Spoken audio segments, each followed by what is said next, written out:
council choose who is going to rule on their behalf and for their interests and welfare. Without elections, there would be no way for the American people, for us, to exercise our legitimate sway on the future direction of this country.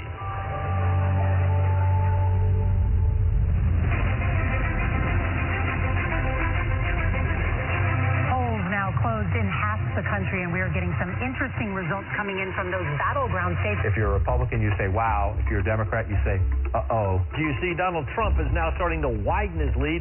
President Trump now with 54% of the vote. The president right now has the lead in the Keystone State. We're going to have a great night, and we're going to have, much more importantly, we're going to have a great 4 years. The 2020 election haunts the American mind. Here's where it gets really bizarre. At Fulton County, most populous county, it is Atlanta, they just stopped counting. Nevada, meanwhile, has stopped counting votes. They've all stopped counting for the night? All right, welcome back. This is CNN special live coverage, 10:31 a.m. on the East Coast. Why am I giving you the time? Well, if you managed to sleep last night, things changed. You may have gone to bed thinking this election was headed one way, and then you woke up and you saw things were different. Also overnight, Joe Biden pulled ahead in the state of Georgia. Joe Biden takes the lead in Pennsylvania. Okay, we have an announcement to make. Joe Biden has run for president 3 times, and the third time has turned out to be the charm. One side insists it was the most secure election in U.S. history. Let me begin with one immutable fact. The 2020 election was the most secure election in American history. It was the cleanest election, the safest election, the most secure election ever run. And make no mistake, there has been no evidence of any significant widespread voter fraud. Let me say it again. The 2020 election was the most secure Election in American history. Period. This same side accuses anyone who disagrees with them of perpetrating a big lie Or the big delusion. The big lie keeps getting repeated. The big lie is just that, a big lie. And despite a relentless media barrage, the other side remains convinced there was widespread election fraud. What I saw was not a secure and transparent election. Poll watchers claim the Travis County Clerk's Office is locking them out. Last night there was a major software glitch that actually delayed the counting of all of the ballots. A look at election fraud, and I want to look at secretaries of state who illegally changed the voter laws without the permission of their state legislature. There have been numerous attempts to prove election fraud. The van dropping off ballots in the early morning hours of November 4th, 8 hours past the deadline. She said her mother was in a nursing home and did not have the mental capacity to vote. We've obtained video tonight that shows a man dropping several ballots into a drop box. Scottsdale woman pleads guilty to casting a ballot in her dead mother's name. It shows a man buying a registration form for an absentee ballot from a voter, giving him, quote, pocket money, unquote, of $200. Yet courts have refused to consider these cases on the merits. The Supreme Court rejecting an effort by Republicans to reverse President-elect Joe Biden's win in Pennsylvania. The Supreme Court has rejected the Texas-led effort to toss out election results in 4 key states. Even some Republicans dismiss the idea of systematic fraud and call for us to move on. Fraud did not play a role in the outcome of the election. The election was fair as we've seen. We simply did not win the election as Republicans for the presidency. Rather than reject what happened on the 6th, reject the lies about the election, and make clear that a president who engaged in those activities can never be president again. But we can't move on unless we know the truth. Many other issues arise out of the 2020 election. Did the January 6th protesters go to D.C. to mount an insurrection? It wasn't an insurrection. It was a primal scream. To protect the Constitution of the United States, force as a veteran. They wanted their elected leaders to adjudicate the claims of election fraud. The left's claim that this was the most secure election is also the foundation for the widespread censorship on social media of the so-called big lie. This morning, President Trump waking up without his favorite megaphone. You will never again see a tweet from President Trump. But is it a big lie? Is it a lie at all?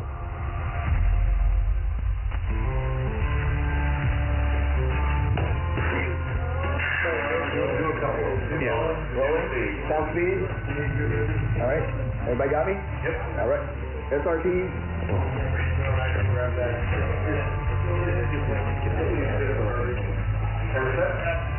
Ready? Set. Hey, I'm Dinesh D'Souza, and this is Season 1, Episode 1 of my new podcast. I started my podcast in early 2021 to speak the truth. But by simply asking questions about election fraud, you get booted from YouTube and Facebook. My podcast is sponsored by Salem Media, and I knew that other Salem hosts felt my frustration. Larry Elder, Dennis Prager, Eric Metaxas, Sebastian Gorka, Charlie Kirk.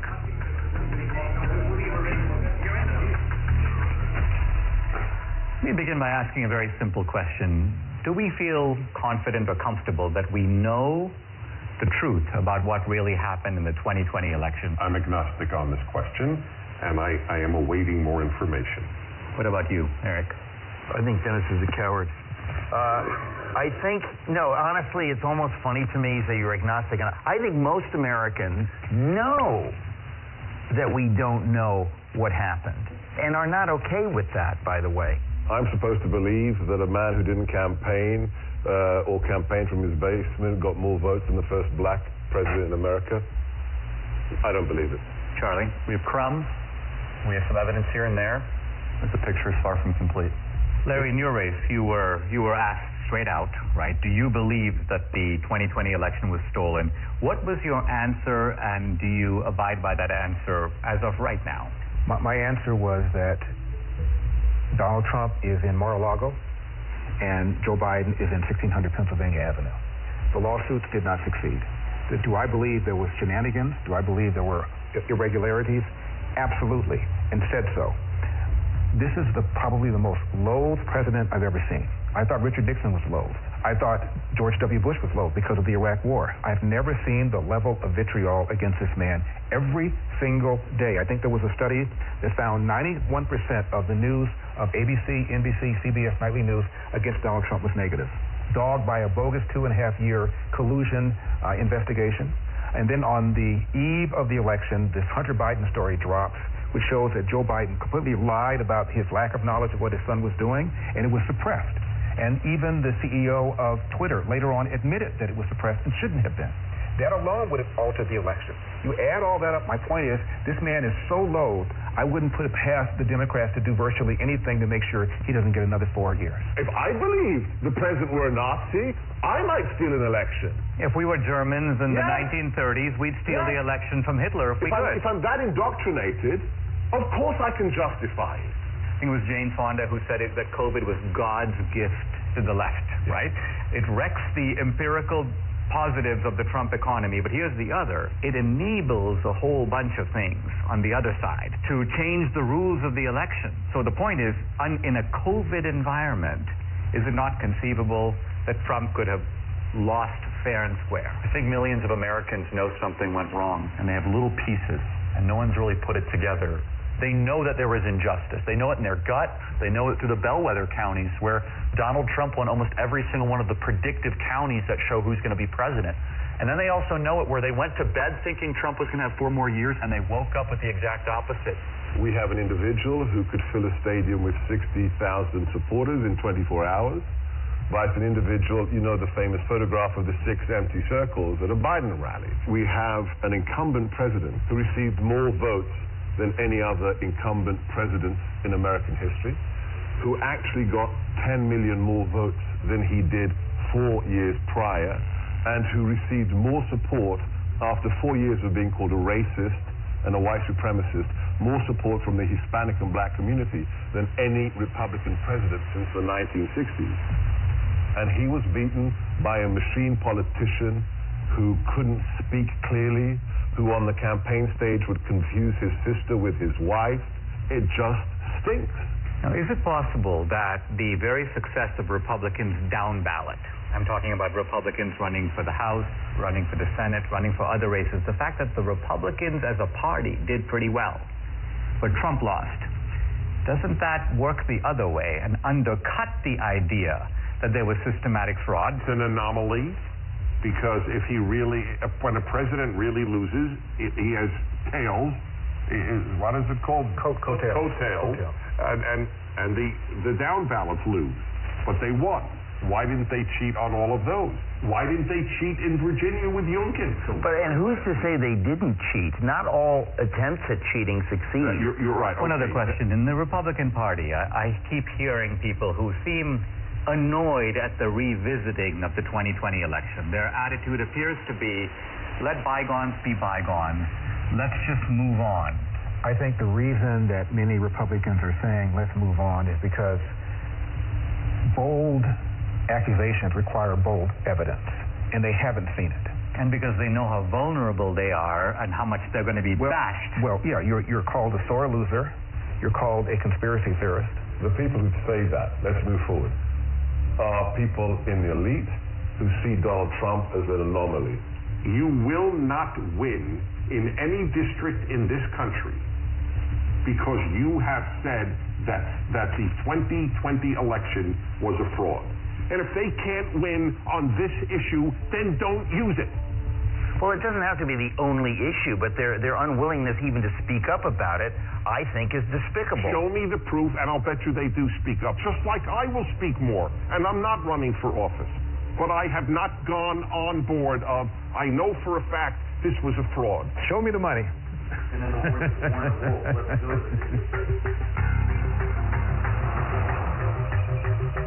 Look, I mean, the Democrats, they have a history of voter fraud. Going back to Tammany Hall in the 19th century, we fast forward to LBJ stealing his first race in Texas. John F. Kennedy, the allegations that he stole the presidency with voter fraud in Texas and in Illinois. They've done it before. I mean, you could have someone who has a criminal record and they're fully capable of robbing a bank, but did they rob the bank? Well, it looks like it. What does our friend Catherine think about all this? Catherine's been a little quiet, but I think that means that they're working on something. I think that you should give her a call and see what she thinks. Hi, I'm Catherine Engelbrecht, founder and president of True the Vote. Hey, Dinesh, how are you? Hey, I'm doing fine. Hey, listen, I'm here with Debbie. Hey, Catherine. Hey, Debbie. You know how crazy it is out there. Have you guys been digging into this whole issue of voter fraud? Well, we have been working on something big. It's probably best we don't discuss it over the phone, but can we meet?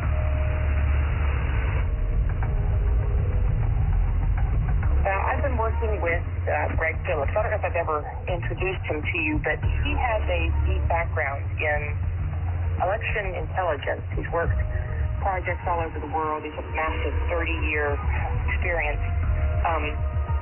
We decided to test a hypothesis, and we went really big. And now we have something that we think you're going to really want to see. So I'll send you the address separately. Now, Greg Phillips, what's your background that prepares you for this kind of work? I've been in and around election intelligence and integrity for about 40 years.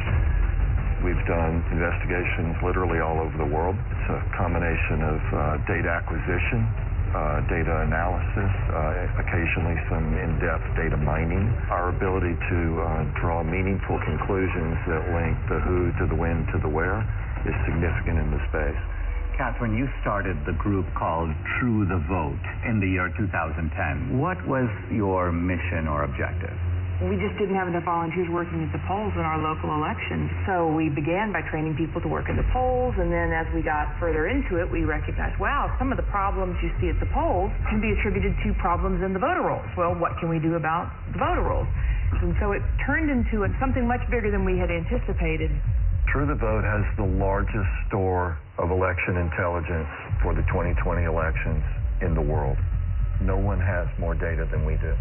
So I started True the Vote to ensure that every American voter has an opportunity to participate in elections. I think I became familiar with your work when you gave congressional testimony. Now, that was in the year 2014. In fact, I met you through Debbie, and I think what's interesting is that you not only have known Debbie for years, but you trained her. And Absolutely. I was a bilingual poll watcher. Oh, yes. So my Spanish language came in very handy. I was a poll watcher in Rosenberg, and the poll judge was telling this couple that came in Spanish who to vote for. And, of course, she didn't really realize that I knew Spanish, and so there we go. And you busted them. I busted them. Yeah. So, Catherine, when you set up True the Vote, you set it up not so much, it's not a partisan organization. Is that because you saw shenanigans, problems with voting as coming out of both parties? Oh, absolutely. Plus, we need parity of parties at the polls. Well, you told me about this remarkable election in which you had vote harvesting and vote trafficking, but it was on behalf of a Republican candidate. Exactly.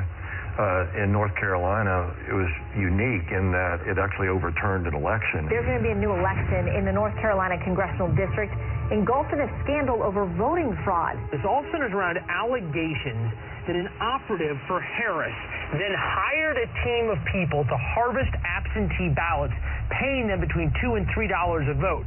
So you have an activist, the guy's name was McCrae Dowless, and he worked for the Bladen Improvement Association, which was a kind of an African-American get voters to the polls, but apparently they were doing all kinds of vote harvesting, and he learned the strategy. Then he broke with them, and he took his services to Mark Harris, a Republican, well, actually a pastor who was running. Correct. And Harris won. He pulled it off. In 40 years of doing this, we've seen this over and over again. Sometimes the schemes are a little bit different. Sometimes it's people out banging on doors, gathering ballots. Sometimes the ballots are sent here, gathered here, deposited there. But the trafficking itself is always the same basic pattern. There's a nonprofit involved somewhere in the middle. There are people that are either collecting those ballots on the one hand or depositing those ballots on the other and getting paid for it. In no case is it acceptable to be paid for your ballot or to accept some form of remuneration for your ballot. And in no way, in no time, is that legal.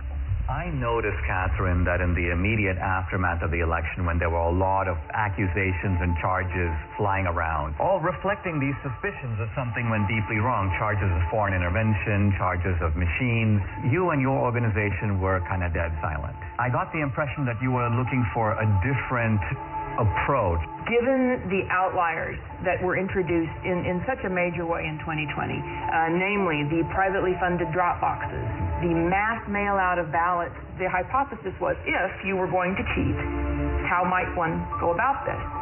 That would be provable, trackable, traceable. You said there might be some, let's just call them bad actors, who are delivering ballots systematically and illicitly to these mail-in drop boxes, and there might be a way to track them and to bust them.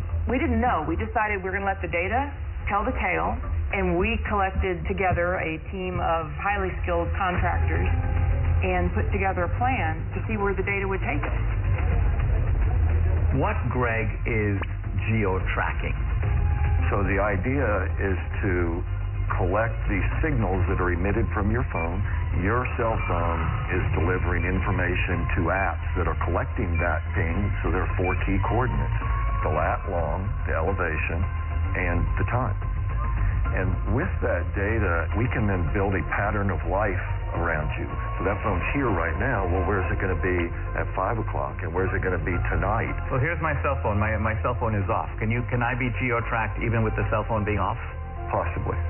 Depending on the apps. Depending on the apps, depending on what marketing companies do all day, every day. Now, this is the point. We were at the Apple store and at CVS, and on both occasions, they knew where you were evidently. Absolutely. And they were telling you about specials, and they were, so people have experience of this. There's 300,000 or so apps that gather that data, and then they sell it to brokers. Isn't it also true that this geo-tracking has now become a vital tool for the military, for the intelligence agencies, and for law enforcement? Indeed. They're using it almost every day. I'll say that there's no question amongst anyone that I know in the community that many, if not all, of the people that were involved in the situation at the Capitol on January 6th were being tracked previous to January 6th because they already knew what their pattern of life was. They already knew who to look at. Many of the people who stormed the U.S. Capitol on January 6th left digital footprints that law enforcement has used in making arrests. You're saying they must have known about these people before because some of those guys were arrested 1 day, 3 days, 5 days after January 6th, and that's not enough time to do the geo-tracking analysis. The very idea that you could go from the afternoon of January 6th to acquiring the data, tracking the data, unmask who actually owns that phone, which the government is required to do, and then get it to a grand jury, make an arrest in 72 hours? Impossible. It's not possible. They had to have been tracking the people in advance. But the fact of the matter is, these techniques are used every single day by law enforcement, the intelligence community, the Department of Defense. Was geo-tracking part of the way that the CIA was able to identify bin Laden? It certainly played a role. It's even more sophisticated today than it was when bin Laden was disposed of. More and more apps are participating in this program, if you will. The reliability of geo-tracking is not substantially different from the reliability of a fingerprint or the reliability of DNA. If it identifies your phone, now I could have given my phone to Debbie, but the simple truth of it is my phone was there on this particular date, and there's absolutely no question about that, right? Correct. Now, you decided to purchase through these brokers that make this information available to companies. They make it available all kinds of places to buy data. Let's talk about the methodology. You identified data in certain places, and by and large you focused on the states where the election was decided. Tell us, what are the areas that you bought data for, and what were you looking for? And what's the time period? October 1st through the election. In Georgia, we actually bought from October 1st through January 6th after the runoff. So we went in. We decided to do the Atlanta metro area because it picks up some rural areas, it picks up some urban areas, it picks up some suburban areas. 309 drop boxes in the area. And we thought, okay, well, this is a pretty good test. We, in essence, sort of fenced around those. Geofencing. And then we were able to make purchase of data of people that had been near those drop boxes, but also near the organization. Across the country, we bought 10 trillion signals. When they give you this data that you then have to go through, what does this data look like? Well, it's a massive data transfer. We have more than a petabyte of data. You talk about transacting hundreds of terabytes, so it's a significant move of data. You have 10 trillion signals. That's a lot of signals. So what was the criterion that you set? Final decision was they had to have been to 10 or more drop boxes, meaning unique visits inside of a space, and 5 or more visits to one or more of these organizations.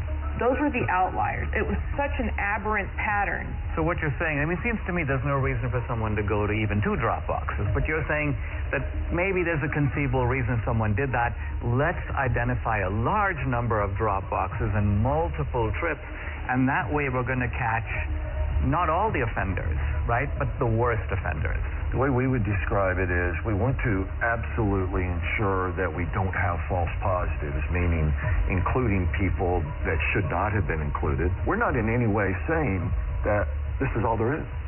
We're just saying that based on our criteria that we identified in Atlanta, 242 people that went to an average of 24 drop boxes in 8 organizations during a 2-week period.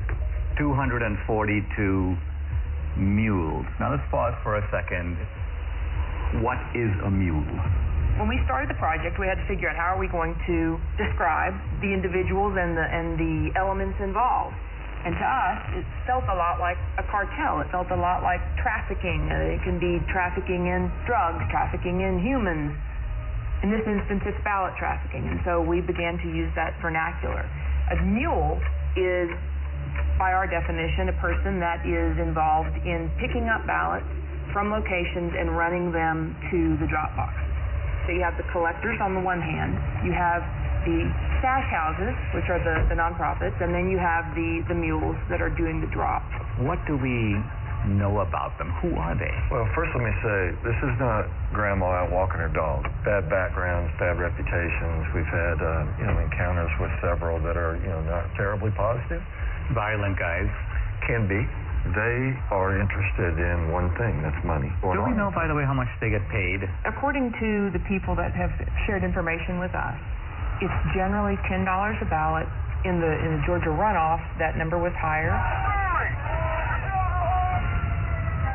2020, of course, was the year of the Antifa riots, the BLM riots, and it was all going on in the months and weeks leading up to the election. Right.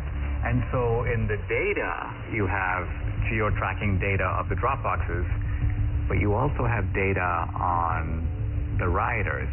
There were several different violent BLM Antifa riots in Atlanta. In one of them, we had 36 of our mules participate in these violent riots. There's an organization that tracks the device IDs across all violent protests around the world. We took a look at our 242 mules in Atlanta, and sure enough, dozens and dozens and dozens of our mules show up on the ACLID databases. So again, this is not grandma out walking her dog. These are, violent criminals sometimes. There's not just a criminal element, but there is an ideological element, and that there's an overlap between people. I mean, you're not going to go to an Antifa riot and find it overpopulated with patriots or Christians or Republicans. These are people on generally the far left, and turns out that these are people who also help to make up the mule population. I think that's also borne out in our target organizations themselves. They're not like Republican organizations. These are left-wing Democratic organizations. Yeah. Let's zoom in here. So the mule is the delivery man, or woman. And what you're saying is they have a starting point or multiple starting points, and then they have the end point. And the end point is the drop box. That's right. Right? That's right. But you're saying that they get the ballots from somewhere, and then they go deposit them in multiple drop boxes. One of the questions that will come up in the work that we've done is, well, how do you know that this wasn't just somebody that's got a big family and they just deposited a bunch of ballots once? Or how do you know that this person didn't just work at a location that is near a drop box, and so they're constantly going by a drop box? And the elements that are additive here, the going to the nonprofits, the ability to identify the pattern of approach to a drop box, and that it is going not past a drop box and on, but directly to a drop box and back to another point and then to another drop box. All of these things. I mean, isn't the timing significant? If some guy's going to a drop box at 2 a.m. in the morning, presumably he's not out for a walk. Right. So we're going to show you a visual, a pattern of life that someone can see and look at rather than just a whole spreadsheet of numbers, being able to look at it in this manner. What you see here on the screen is a single person on a single day in Atlanta, Georgia. They went to 28 drop boxes in 5 organizations in one day. What are the orange dots? Those are drop boxes. And what is the blue tracks? That is a smoothed out pattern of life so that we could take the the movement of the individual cell phone signals, marry them together into something that's visual, so that you can see movement on the individual. To get to some of these drop boxes, you had to be intentional. You had to get off the highway, you had to go on surface streets, you had to turn in somewhere in order to get to those drop boxes. And the circles, I take it, reflect the nonprofit centers. Is that the places where the ballots originate? The stash houses, where the ballots are collected and handed to the mules to take to the drop box. Now let's move over to Arizona. How many mules in Arizona? A little over 200. A little over 200. In Phoenix alone. The reason I think this is all very significant is because these were very close states, right? What was the margin in Georgia? 10 or 11,000, I think, in the end. In the end. And Arizona also extremely close. Yeah, very close. Then you moved on to Wisconsin. But our initial look was in Milwaukee. Gross numbers were a little down, but the average number of visits to the drop boxes was up. So instead of having only 24 unique visits, I think we averaged 28 I mean, maybe I've heard people in Milwaukee are really hardworking, and maybe they just went overtime. And then let's go to Michigan. We have more than 500 mules that we've identified in Michigan. Again, the number of boxes is lower. Now, where in Michigan? Detroit mainly. But we have people in Detroit that went to more than 100 drop boxes. I mean, this is stunning because it's like, I cannot think of a rational, kind of innocent reason for someone to do that. It just doesn't exist. No. So any reasonable person would say, you're onto something big here. You should take a closer look. Let's go to Pennsylvania, critical state. I think it was Pennsylvania that really gave Biden the election. Philadelphia alone, we've identified more than 1,100 mules at rates well beyond anything we'd seen. Closer to 50 drop boxes each. Each guy going to 50 drop boxes? Each. 1,100. We saw people driving back and forth to New Jersey across the bridge. But you're saying the ballots may not even be from Philadelphia or from Pennsylvania. We're saying somebody should But you're saying that the origin point appears to be Jersey. Now, running 1,100 mules times 50, we are 50,000 drop box visits by the mules alone in Philadelphia or greater Philadelphia area.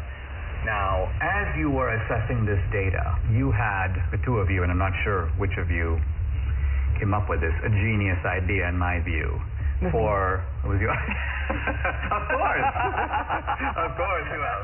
Well, to validate your data. We chose to look at two murders that were ending on cold case status. And in Atlanta, 8-year-old Sequoia Turner was killed by rounds of gunfire shot into a car. It happened just outside this Wendy's parking lot. Bought the data and the team got to work. You could see visually that there were only a handful of unique devices that could possibly have pulled the trigger. So this is the area, and this is where the Wendy's was.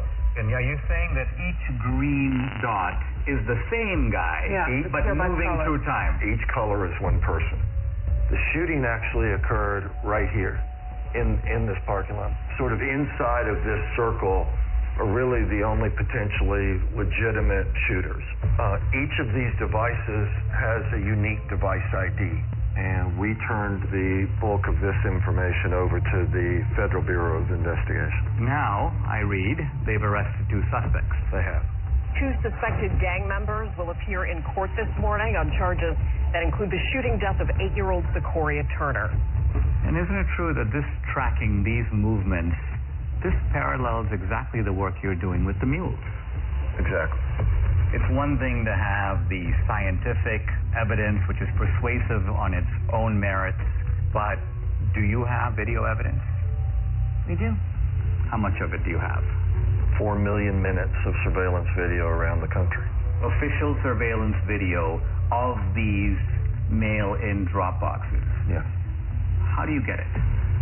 You can file for open records request. Any citizen can do this. It was a very difficult series of steps that had to be followed to procure the actual surveillance video. Do you have video in Georgia? We did. Is it video from the presidential election, the runoff election, or both? Both. Do you have video from other states?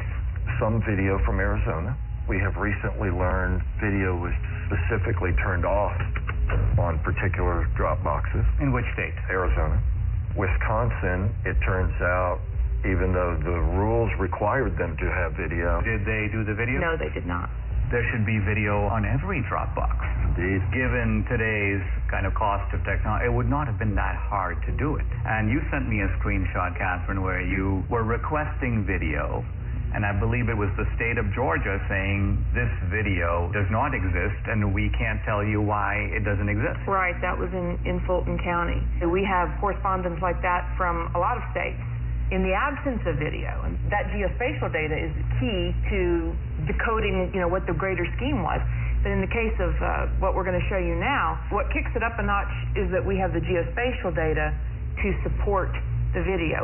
Let's talk about some of the videos. So we're going to show you a couple different ones. This particular individual we have in a number of different locations at a number of different times. He's actually a mule.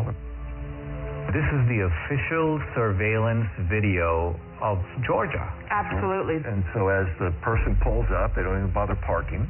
Of course, it's the middle of the night, so why would they? He gets out, approaches the box. When people walk up with intention to cheat, they look around, they basically walk fairly quickly, they try to stuff them in, they try to get out of there. In this case, he drops a few on the ground, pick them up, stuff them into the box.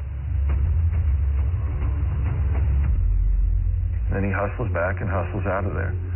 So this is what it looks like. It doesn't necessarily look like, hundreds of ballots being stuffed in. You don't need a whole lot of fraud, you just need a little in the right places over time. Is there a way to estimate, or even roughly, how many ballots are being tossed into a box at a given time? It might be 3 or 5 or 6 or 10 or something like that. The idea is to stay under the radar. And as Greg said, the number is, 3, 5, 10 ballots. But then they're not done for the day either. They're going place to place to place, day upon day upon day. And so that will not show up in your chain of custody documents, your tracking documents that would identify a big blip. I mean, they're not going up and dumping in, buckets full of ballots. On the other hand, we've seen circumstances where it appears that buckets full of ballots showed up.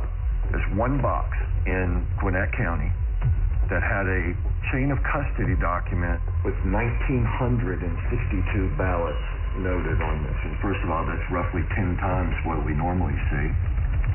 We sorted through the geodata, found a few hundred people. Okay, well, that's pretty odd. We have video of all of this, and guess what it shows? 271 people approached that ballot drop box during that 25-hour period.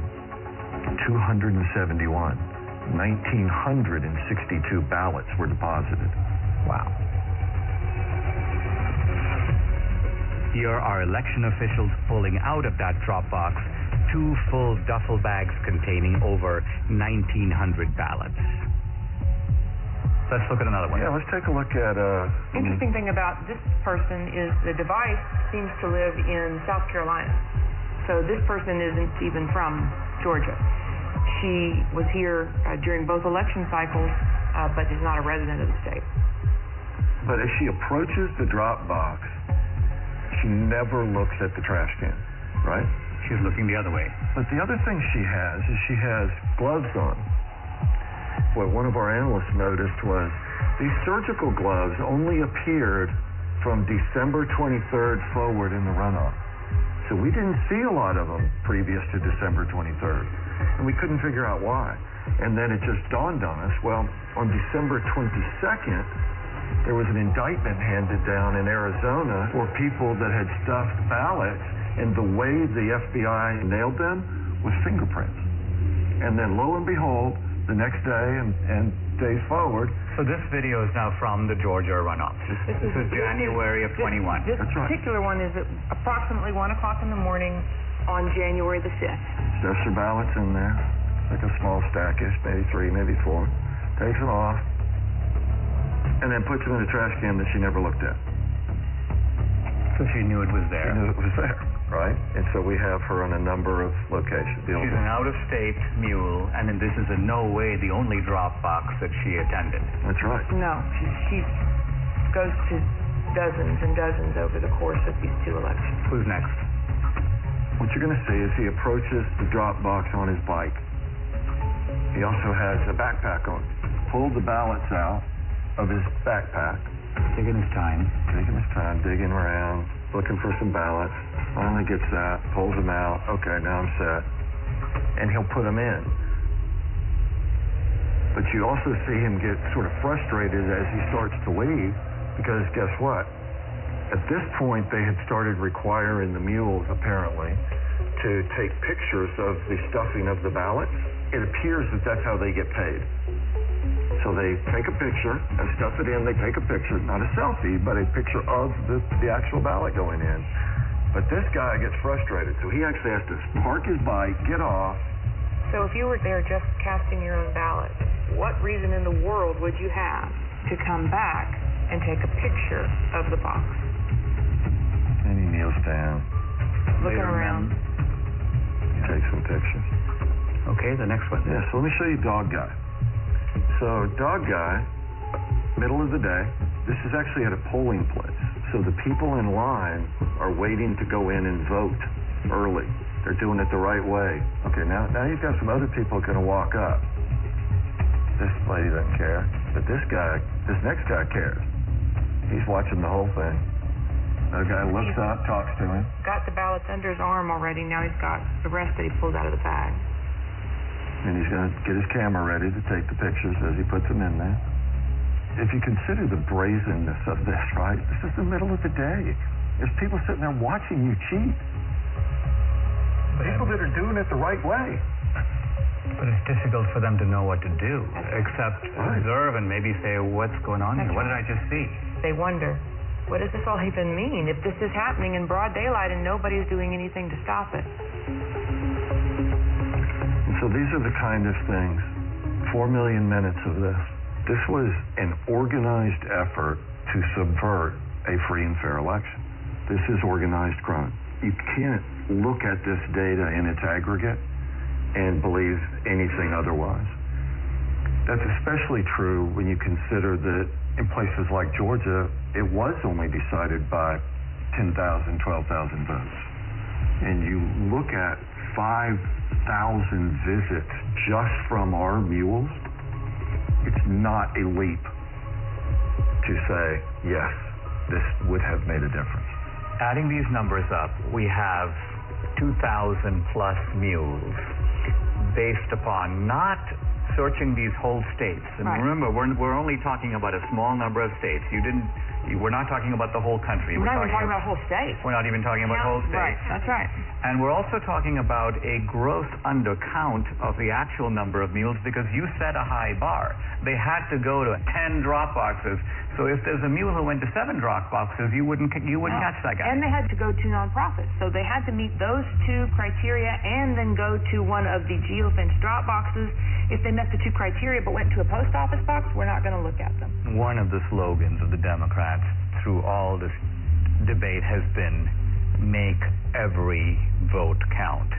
And I think we can now see in a chilling way that this is kind of what they mean. What they mean is, it doesn't matter if all kinds of illegal ballots are being dropped in, let's just count them. Now the narrative needs to be that this is the most secure election. This is the most fabulous election we've ever had. Pay no mind to the millions of Americans that are saying something is not right. This does not make sense. Nothing to see here. Just smile and wave, boys. I mean, wouldn't it be an accurate summary to say that these voter bills that the Democrats are desperate to enact, to federalize the election, isn't it that they want to take all these special provisions that have enabled what we've described, or you've described in the 2020 election, and make it permanent? If we don't wake up and do the hard, roll-up-your-sleeves work that it's going to take to reel this all back together, then yes, all the pieces are in place for our election system to be in permanent lockdown. And it will be done under the watchful eye of a media that will tell you it's all just fine. It seems like they are subverting democracy in the public pretense of protecting it. Absolutely. And it won't stop unless we stop it. If I look across the swath of Republicans, this is not the kind of issue that they seem to be comfortable with. It's almost like they would rather endure. That's right. As I said, well, it's a gamble, right? Because the ones that are enduring are currently elected and in power. When you watch these brazen acts and nobody says a word because they're scared that they're going to be sued, because they're scared that they're going to be canceled, because they're scared that they're going to be silenced, that kind of chilling effect is exactly what they want. And as I said, on the other side of fear is freedom. If you never get past the fear, you're never free. Let's sum up what we know. Do we know for sure that this was not, in fact, far from, the most secure election in history? It was not. We know that for a fact. Do we know for a fact that there was coordinated, systematic fraud in all the key states where the election was decided? Yes. Yes. And therefore, does it follow that the people who suspected fraud, even though they didn't have the proof, their suspicion was right? Absolutely. Their instincts are right. And moreover, that the states that are trying to do something about systematic fraud by restoring a modicum of, let's call it the old rules, checking your voter ID, checking signatures. You want a mail-in ballot? You know what? You got to request an absentee ballot. We're not going to send 20 million ballots out there and see what comes back. That these voter integrity laws, far from being voter suppression, are actually a legitimate way to make sure that the people who vote are actually eligible to vote. 100% accurate. That's absolutely correct.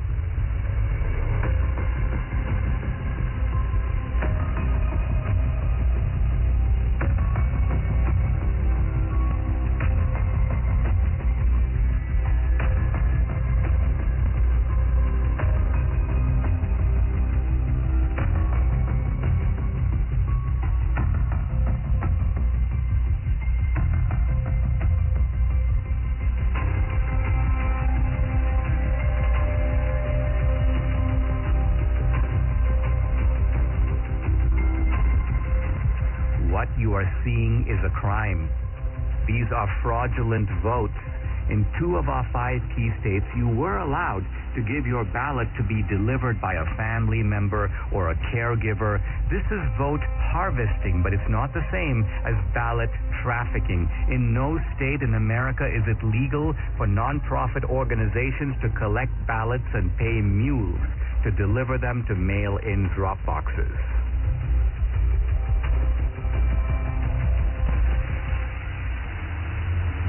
Now we come to the most important question of all. Was the magnitude of vote trafficking in these key swing states enough to tip the balance in the 2020 presidential election?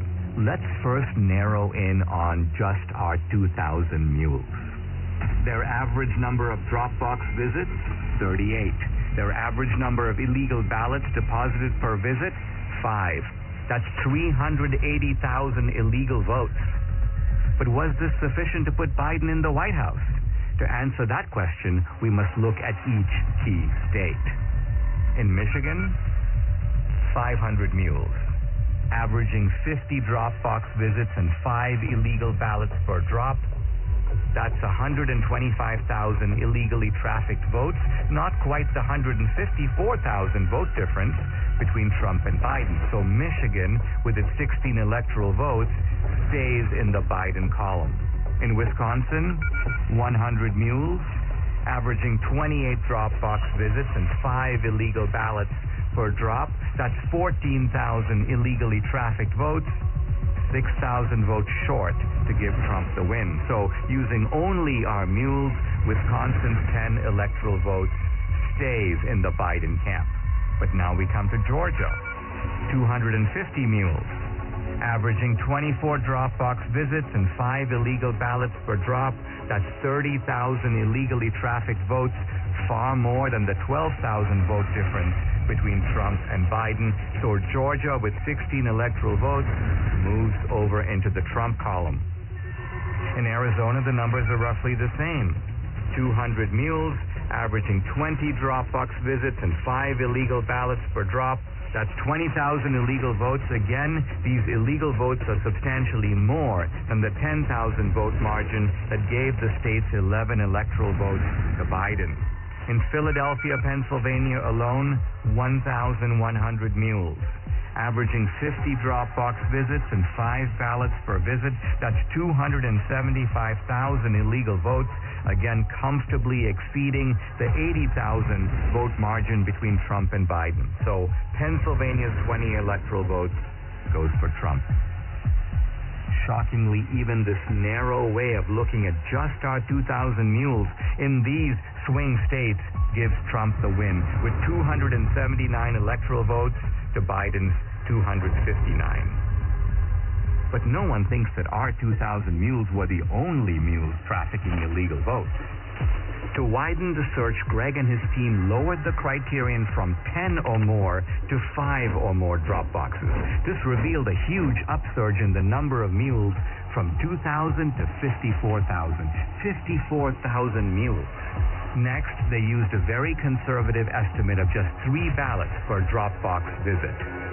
Now, when we multiply this increased number of mules times the 5 drop box visits per mule times just 3 illegal votes per drop, we find election fraud on an astonishing scale.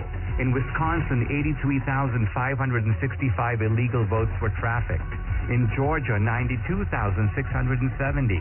In Pennsylvania, 209,505. In Michigan, 226,590. And in Arizona, 207,435. Using this calculus, Trump would have won all the key states.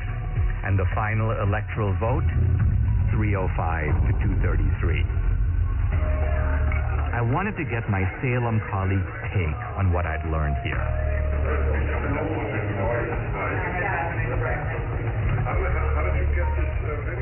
Is it for surveillance footage? Is it like official analysis? Sorry, this is all as far as your open records and the way that we look at it. There's 4 million minutes of video. This is official footage. This is official surveillance footage. It's indisputable. It was taken by the state itself. That's the only place that the video left, came I from. think, did not anticipate that anyone would go through this video. So this is 1 o'clock in the morning. Don't we all vote at 1 o'clock in the morning? Right.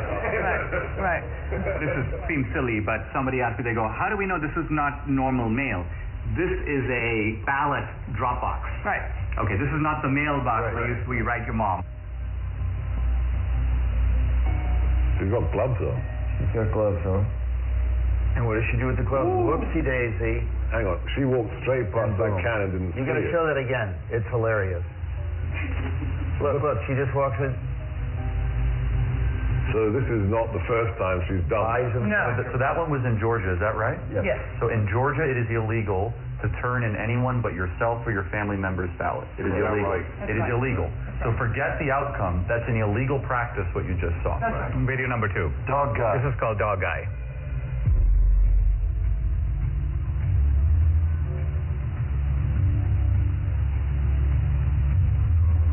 Taking pictures.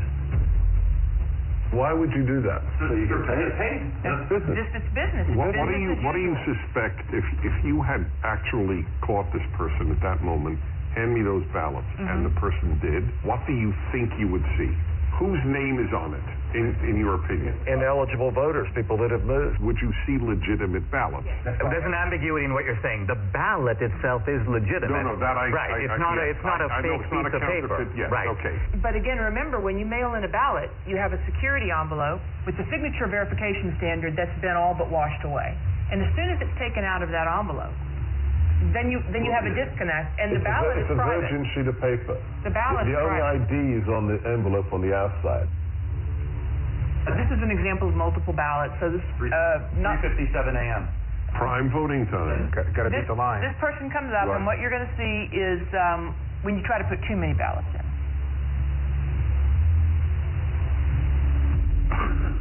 He needs a shoehorn. And we have lots of those where they're just jamming them in and then they fall on the ground. And when you can jam them... Well, I mean, this alone is, to say the least, suggestive.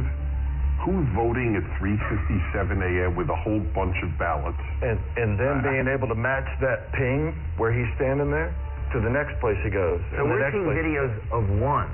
Right. But each one of these, went to... On average, you 23 have video times. of the same guy going different places? Yes. Right. This is their pattern of life. So in one night, this mule, went across 6 counties to 27 different drop boxes, 5 different organizations. In one night. So getting the ballots from the organization. Correct. Yes.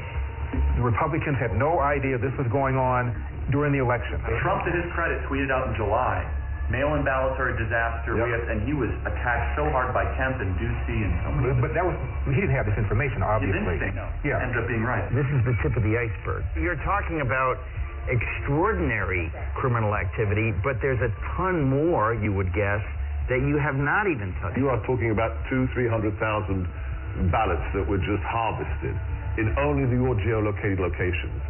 But you are talking, what, 5% of America? Less than 5%. Okay. So case closed. Sorry, gentlemen, lady.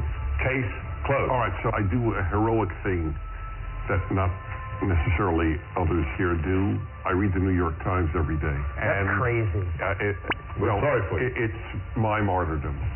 They claim all of these places we have found maybe 4, maybe 50 phony ballots. These aren't phony ballots. Right, No okay, one's so ever, this is a very novel. They're phony names. No. There's no name on the ballot, Dennis. Okay, let's say we got access to every single ballot thrown into the ballot boxes.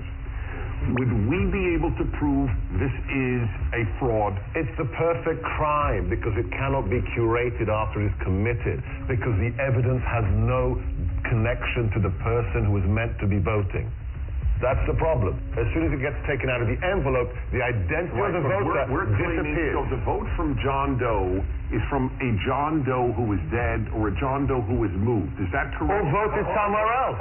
Or voted so. Why is that not provable? There's an easy way to bust it, but it's not the way you think. It's not to go find the ballots in the ballot mix. You can't do that. The way to find it is these guys have the cell phone identification of all the mules, all of them. So law enforcement has to step in at this point, and their next step. What were you doing 7 is times? to go interview the mule.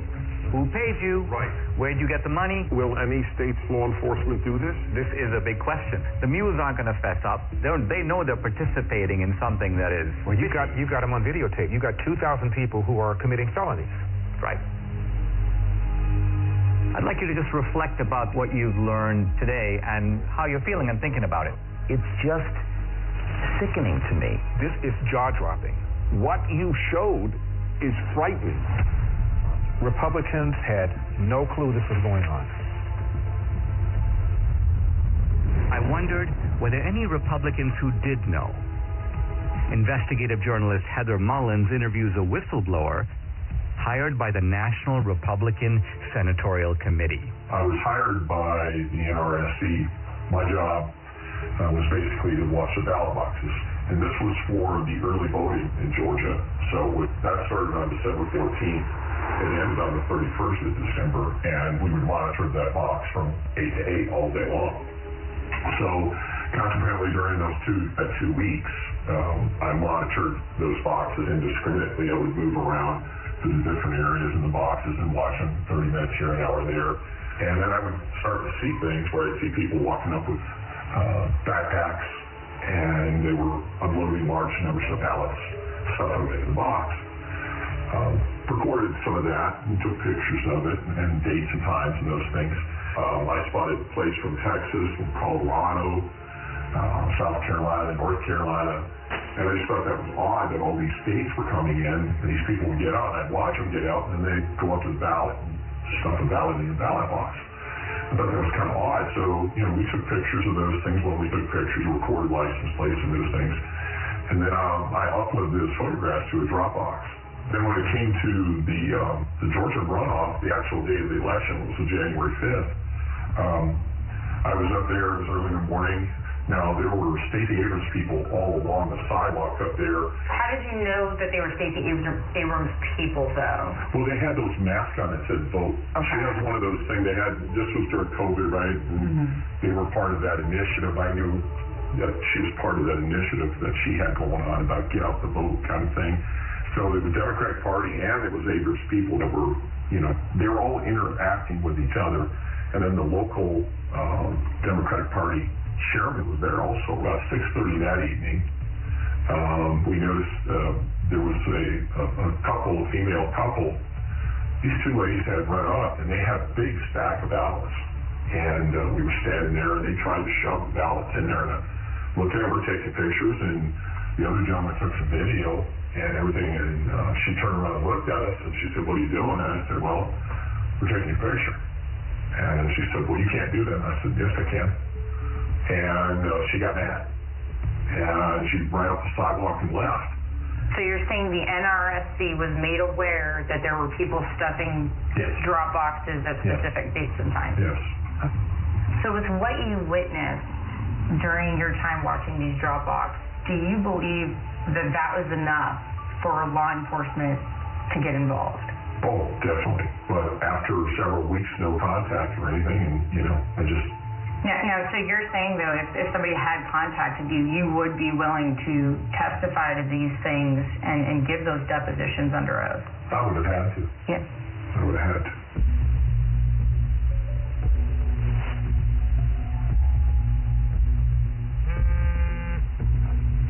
Catherine, hey. Greg just interviewed an informant in Arizona who's now cooperating with authorities. Oh, wow, okay. Check your email. Okay, awesome. I'll do it. Thanks so much. Okay, bye. Hey, honey. Yeah. Take a look at this. So this is, I remember Greg was going to interview that mule, and so we got the video. Thank you again for guess they're concealing her identity. So what was your job? Like, what were you doing? Receptionist. So at some point, you were asked or sort of instructed, I guess, to start receiving people's ballots. I was just instructed to go ahead and receive ballots from various people, females mostly, and on Friday they would come and pick up payment. I assumed it was payment for what they were doing. So they would, during the week, they would bring them in at various times, and then you would pay them like all on a Friday. Is that kind of how it went? Yes. Interesting. And then I would get a call to find out how many ballots were brought in, and if they were already pre-filled out first. And she would come to the office, look at them, and then before she left, she would either take them herself, but other times she would ask me if I could drop them off at the library. So what was the instruction? Just to drop them off. In the drop box? In the drop box. The early ballots. Can you give me an idea of how many you personally put in the box? Hundreds? Could have been, yes. And was there a reason she wanted you to go to that drop box as opposed to maybe City Hall? Or there's no cameras. There's no cameras there. And she would want me to take it in the evening when it was dark also. Do you think this is widespread in Yuba County or elsewhere? I would say it is. So do you think that people you know in San Luis, they believe that their vote matters? I don't even think they know the meaning of what voting is. Do you personally think that the elections in San Luis are free and fair? No. They're fixed. They've been fixed. They already know, seriously, who is going to win the next election before it even happens. How do you think this affects the community, especially the Hispanic community, because it seems like they're preying on minorities? They're an easy target because most of the Hispanics that live in the town are not well educated as far as the law. They look at it mostly as, oh, she's trying to help us because we're older, because she's having someone come and pick it up at my house, because I don't drive. Most of them, maybe, I would say honestly, 90% of the elderly that live in San Luis don't drive or have relatives that are willing to drive them to go to the voting polls. Back when I first moved into the city of San Luis, I did have somebody come and knock on my door and ask for my ballot. And it was somebody I knew and that I had known for many years since I was a child. And up to this day, that person does not talk to me because I said there was no way I was giving them my ballot. What a brave woman to do this. Totally.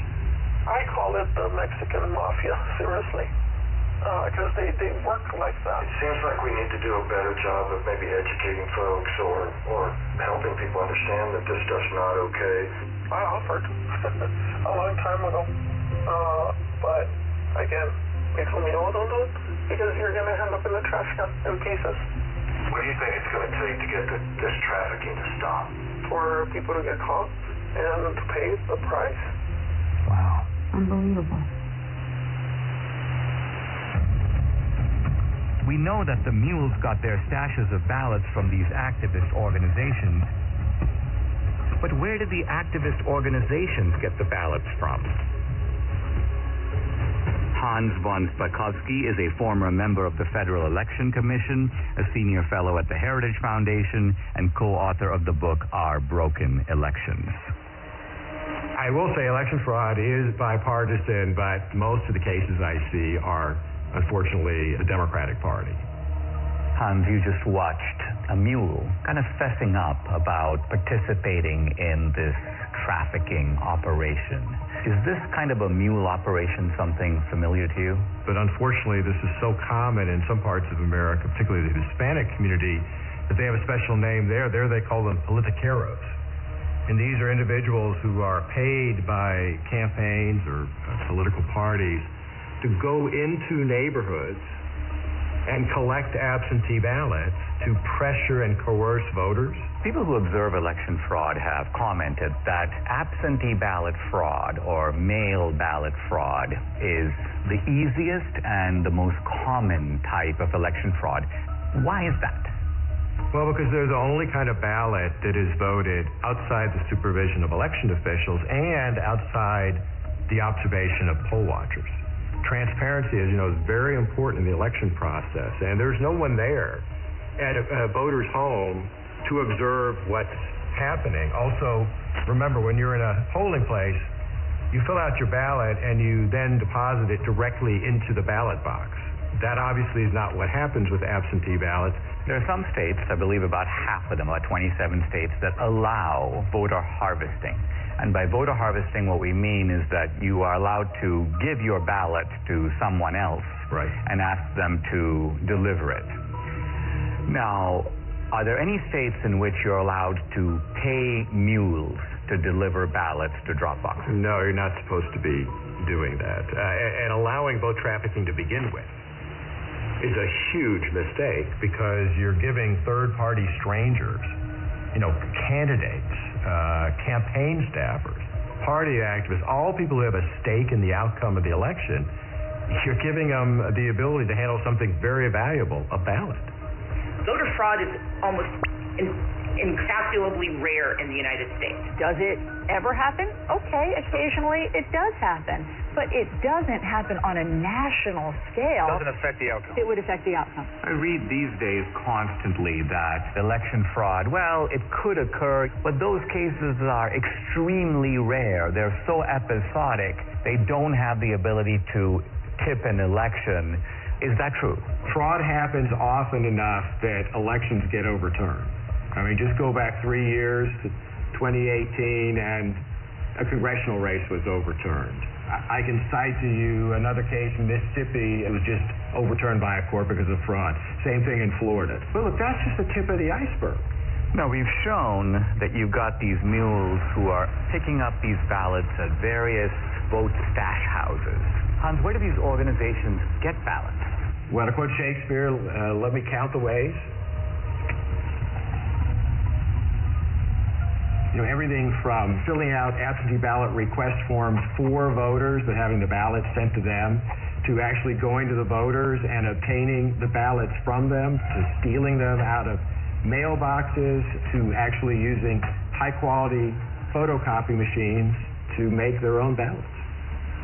Look, these cases unfortunately go on all the time. You can go to 2018, which wasn't that long ago, in North Carolina.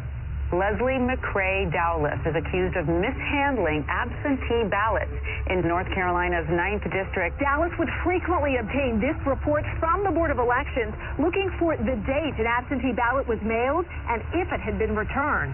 Ginger Easton, who first told me she was hired to pick up ballots, and Kelly Hendricks, who testified she did the same thing. What would you do with the ballots after you picked them up? Take them straight to the office in Dublin and hand them over to McCrae. And I don't know what happened to him after that. I know there was stacks of them on his desk. There was testimony in the case that his staffers were falsely signing as witnesses on those absentee ballots. Because he had done this before, he actually apparently had signatures of voters from prior elections in his offices. Voter rolls are in notoriously bad shape. States do a very bad job of taking people off who are no longer eligible because they've died or moved away. And it's very easy to get hold of a state's voter registration list. So, if somebody's on the list and they haven't voted in 10 years, you're probably pretty safe in trying to cast a ballot on their behalf.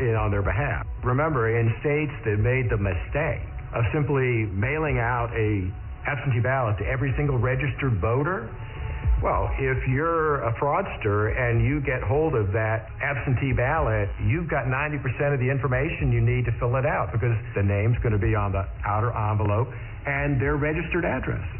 Let's follow the track of these mail-out ballots, right?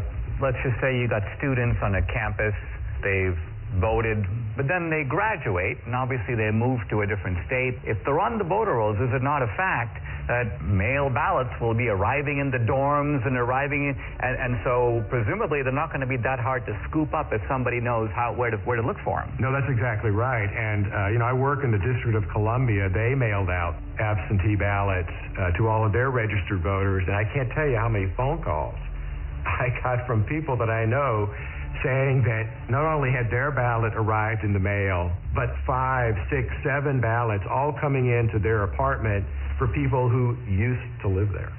Now, a former Supreme Court justice in Wisconsin named Gableman has done a preliminary report. He talks about the fact that there are approximately 90,000 people in Wisconsin who are in resident care facilities or nursing homes.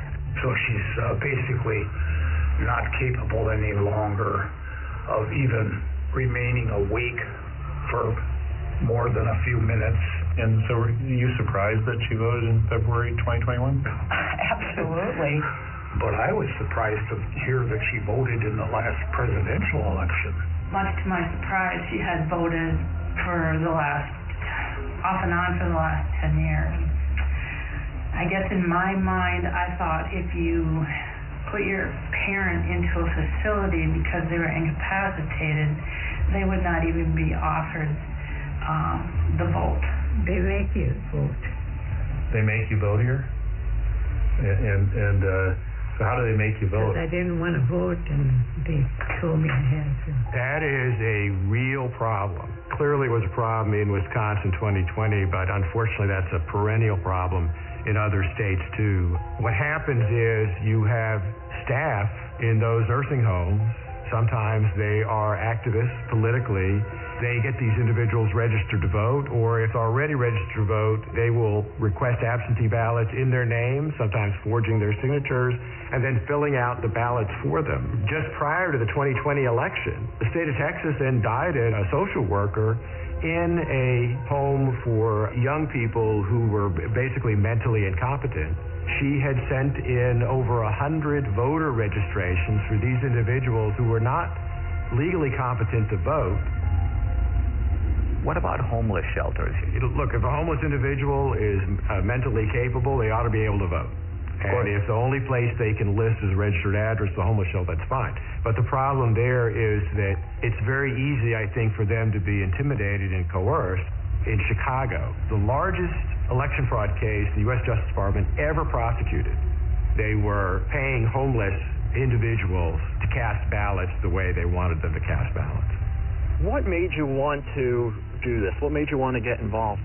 Well, I knew election stuff was supposed to be something good to do, and then plus I needed a little extra money to get Christmas for my son.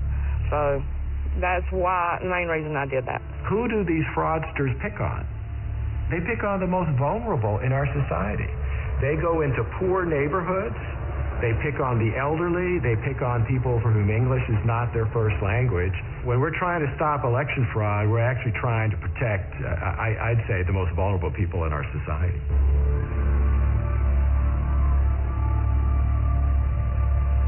We now know where the ballots could have come from, but to pull off a heist like this on a national scale would take deep pockets. I wanted to find out where the money might have come from. Who could have funded the heist?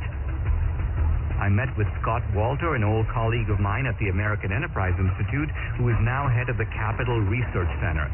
This is an organization that has produced multiple reports on the funding of elections. People think of three rivers of money, really, that empty into the gulf of elections. The hard dollars to write a check to a candidate. The second you hear soft money or dark money. And then there's a third river that people tend to neglect, but Capital Research Center has studied intently, and that is the 501c3 nonprofit money. The kind of charity that you get to take a tax deduction for. That river is enormous. In the 2018 cycle, about $21 billion. Now, what do the IRS regulations say about the involvement of these nonprofits?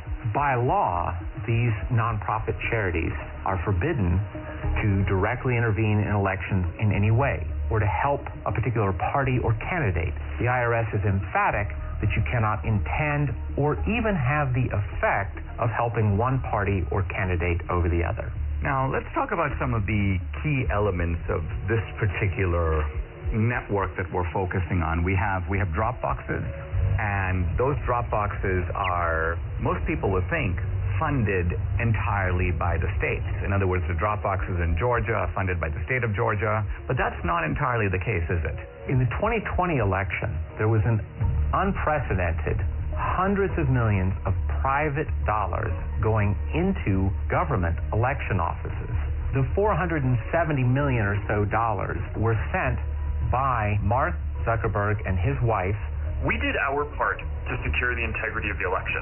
There were a few other places that put in much smaller amounts. One entity that put in $25 million was, again, a nonprofit that's part of the Arabella Advisors, which as a total empire in 2020 took in $1.7 billion. Is there any evidence that this operation had a partisan thrust or a partisan character? As we all know, big money rarely comes without strings attached. One of the big ones is lots and lots of drop boxes. Also, lots and lots of vote by mail. To get your nice big checks, you had to do things like have drop boxes, encourage vote by mail, have ads in foreign languages, all kinds of things that little by little are nudging the turnout for one particular political party. In addition to the $470 or so million that went into the Zuckbuck operation, you also had in 2020 a $120 million project, very secretive, called the Voter Registration Project. The $120 million, it came from Soros's foundation, it came from Visa's foundation, it came from Warren Buffett's foundation, it came from unions like the SEIU. The Voter Registration Project has as its goal increasing in the 8 target states over 2 million voters who are overwhelmingly expected to vote for the Democratic Party. And so the states that we're talking about here are Arizona? Yes. Georgia? Yes. North Carolina? Yes. Any others? Nevada, New Mexico. Here we've got an operation of illegal vote trafficking. You've got thousands of mules. They're being paid to do this. What you're saying is there is more than enough money available to fund any such operation. In fact, this would be only one part of a much larger effort to control the election. We are talking $500 million in nonprofit charitable funds flowing into efforts to register and get out the vote for Democrats. Most of the left-wing mainstream media, when they reported on the Zuckbucks going through, they made it sound like, oh, it's all going to go for masks and, plexiglass and all. And every study that's ever been done of some of those grants to the big cities found a few percent maybe going to help people that way, and the massive amounts of money going into ginning up the vote by mail operation and the drop box operation and those sorts of things that benefit one political party. How confident should we be that this will be a fair election? They're sending millions of ballots all over the country. This is going to be a fraud like you've never seen. Trump predicted. He said the Democrats are going to cheat, that they're going to use the pretext of COVID, they're going to rig the rules in their favor. Nevertheless, Republicans focus their efforts on the campaign, while Democrats focus their efforts on the process of actually running the election. The two sides don't approach elections in the same way. The Democrats, they understand that the rules, the process by which elections are conducted is just critical. We must now face the chilling reality. The Democrats conceived the heist. They funded it. They organized it. Then they carried it out. They rigged and stole the 2020 presidential election. We cannot be okay with this. We cannot simply move on. Guys, I'd like to have your honest assessment on what you've seen, what you've heard, and what we can reasonably draw from it. What do we have empirically? We have data, geolocated, we have footage of people harvesting ballots. Do we know who those ballots were for? We can't know who they were for. However, you have to inject common sense. Are we saying that in the centers of Democrat-held districts, we are seeing hundreds and hundreds of visits to drop boxes with pro-Trump ballots? It beggars belief. The ballot laundering looks pretty convincing to me. I don't think we'll ever know the full story, and what makes this crime so compelling and unique is that once the ballot enters the system, it's really hard to reverse engineer it. But when you have the cell phone geolocation data and then the actual footage of them doing what you would expect them to be doing, taking pictures of ballots, taking gloves off, visiting multiple times, I mean, it seems pretty clear to me, and it explains the sudden spike in Biden support that we saw late at night, kind of instinct that people had. The control of the U.S. Senate went through Georgia with Chuck Schumer's majority leader, probably because of what we just saw. I'd like them to answer the mules. If they say it's clean, then be honest and say, okay. They have two ways they'll try to invalidate it. One is minimizing and then slander. Yeah, right. So they'll try to slander Dinesh personally. They'll say, oh, Trump pardoned him or whatever, therefore he's trying to get back at Trump to try to reinforce the big lie. I could already see the headline of the Washington Post. Trump pardoned ally comes out with questionable movie. I predict right now they will say, what on earth is a conservative doing tracking private citizens? Gee, how dare, what is Dinesh D'Souza doing to voters at 3 a.m.? In fact, I mean, that'll be part of it. Intimidation will be the word. Right. The word will be intimidation. They'll say no person is safe. Communities of color are being tracked. People like in black neighborhoods are now going to have to fear for their life that their cell phone pings will be paired. And this is Jim Crow 2.0. I disagree that this is not going to be compelling enough. This is a smoking gun. This is O.J. Simpson being seen leaving the scene of the crime. I don't care how partisan you are. You can't dismiss all of this. How do you explain somebody going to a whole bunch of different drop boxes with a whole bunch of different ballots on the same night at 3:57 a.m. in the morning? How do you explain that? That alone. I'm sorry. I think a whole bunch of people in this country are going to go, oh my God. I think that if every American saw that, I think it would move the needle. However, their ability to keep their side ignorant is total. It's going to be impossible to keep a lid on this thing. Well, this movie's an Overton window moment, right? So documentaries can do this every once in a while. Michael Moore did it. He moved the Overton window on many different topics 20 years ago. Al Gore did it with climate change. It'll happen, as Ernest Hemingway said, gradually and then suddenly. Because it's not just how many people are going to watch this film, it's who's going to watch it. It's going to be lawmakers. It's going to be people that work for the Bureau. It's going to be someone somewhere with a conscience that has power and to say, this is a problem. It can't be dismissed. It can't be dismissed. They have ruined Election Day in the United States of America. That's provable. And that's enough for me to fight the left with every fiber in my body.